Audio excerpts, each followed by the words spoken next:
এটা পৌষ মাস বহরমপুরের বিষ্ণুপুর কালীবাড়িতে মা করুণাময়ীর মন্দিরে পুজো চলছে।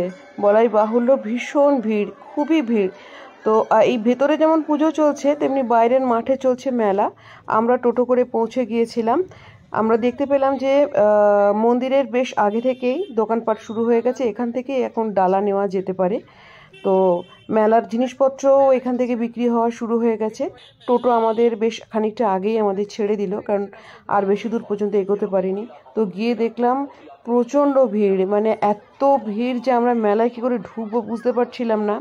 তো যাই হোক, ওর সামনের দিকেই আছে এই যে জুতোর গ্যারেজ, সেখানে আমরা আমাদের জুতোগুলো রেখে মেলায় মন্দিরে প্রবেশ করলাম। তো এই যে প্রচণ্ড ভিড়, ঢুকেছি। এই ভেতরে পুজো দেওয়া এখন সেইভাবে হচ্ছে না, প্রসাদগুলো সঙ্গে নিচ্ছে, নিয়ে মায়ের হাতে ঠেকিয়ে সেখান থেকে ফুল দিয়ে দর্শনার্থীদের দিয়ে দিচ্ছে। তো এভাবেই হচ্ছে, কারণ এত ভিড় সামলানো যাবে না।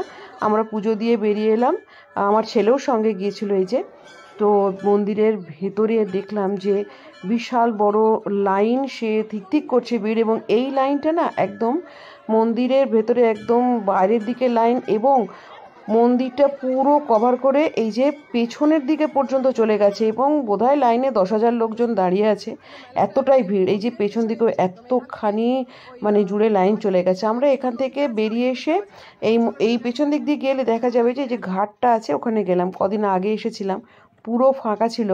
তো একদম এখন প্রচণ্ড ভিড়, মেলা চলছে।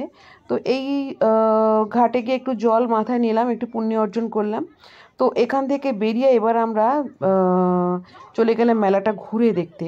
তো প্রথমেই গেলাম খাবারের দোকান, প্রচুর খাবারের দোকান হয়েছে, অসংখ্য, কোথায় জিলিপি, কোথায় মিষ্টি, আরও অনেক রকমের মিষ্টি, চপ, তারপরে পাঁশকুড়া থেকে এসছে বিভিন্ন রকমের চপ।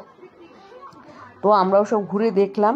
এরপরে আমরা নিজেরাও খেয়ে নিলাম, কারণ আমরা পুজো দিতে গেছিলাম, সকাল থেকে উপোস ছিলাম। তো লুচি তরকারি আমরা খেলাম ওখানে।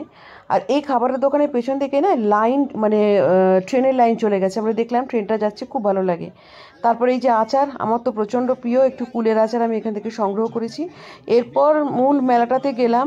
মেলায় অসংখ্য জিনিস এসছে, টুকিটাকি রান্নাঘরের জিনিস, প্রয়োজনীয় জিনিস, থালা বাটি, সাজগোজ, তারপরে এই যে পাথরের থালা বাটি, এগুলো পর্যন্ত এসছে, যে যেরকম পারবে। এই যে লোহার বিভিন্ন ধরনের, এটা রান্নাঘরের সরঞ্জাম, তারপরে এই কাঠের সরঞ্জাম, এগুলো এই এসছে। তারপরে দেখি মাঠের মাঝখানে এইভাবে এন্টারটেনমেন্টের জন্য দেখুন এই মানুষে সেজেছে কালী মূর্তি। তো এগুলো আমরা ঘুরে দেখছিলাম। এই মেলায় না মানে এত রকমের জিনিস এসছে, যে বাচ্চাদের খেলনা, আমাদের মেয়েদের সাজগোজের জিনিস, ব্যাগ, এগুলো বিভিন্ন রকমের দামের, সে 10 টাকা, 20 টাকা, 6 টাকা, মানে অনেক রকমের দামের, যে যেরকম পারবে জিনিসপত্র কিনতে পারে। কোনো কোনো বাধ্যবাধকতা নেই। এই যে সফটওয়্যারসগুলো এসছে, এগুলো বেশ সুন্দর দেখতে, বেশ দেখ নাই, অনেক রকমের জিনিস এসছে। তো সত্যি সত্যি মেলাটা বেশ ঘুরে দেখার মতো, যে যেরকম জিনিস মনে করবে। আর এখানে বাচ্চাদের খেলার মতো জায়গাও আছে, বাচ্চারাও বোর হবে না। তো এবার আমাদের ফেরার পালা, আমরা ফিরে যাচ্ছি। এখন এই 3টে এরকম বাজে, ভিড় কমে এসছে, বেশ খানিকটা কমে গেছে ভিড়। এই সময় পুজো দিলে কিন্তু বেশ আরামে, আমরা মঙ্গলবারে এসেছিলাম বলে এতখানি ভিড় আমাদের সামলাতে হলো। আর এই সামনে আছে মোটরসাইকেলের একটা পার্কিং মতো আছে মেলাতে, মানে মন্দিরের ঠিক আগেই এই জায়গাটা পার্ক আছে, কিন্তু এইখানে আপাতত মোটরসাইকেলের একটা স্ট্যান্ড করা হয়েছে। যারা মোটরসাইকেলে আসবেন তারা এইখানে স্ট্যান্ডে মোটরসাইকেল রাখতে পারেন। আর পুজোর জন্য আজকে এখন কোনো টাইমিং নেই, সর্বসময় মন্দির খোলা থাকছে, আপনারা যে কোনো টাইমে এসে পুজো দিতে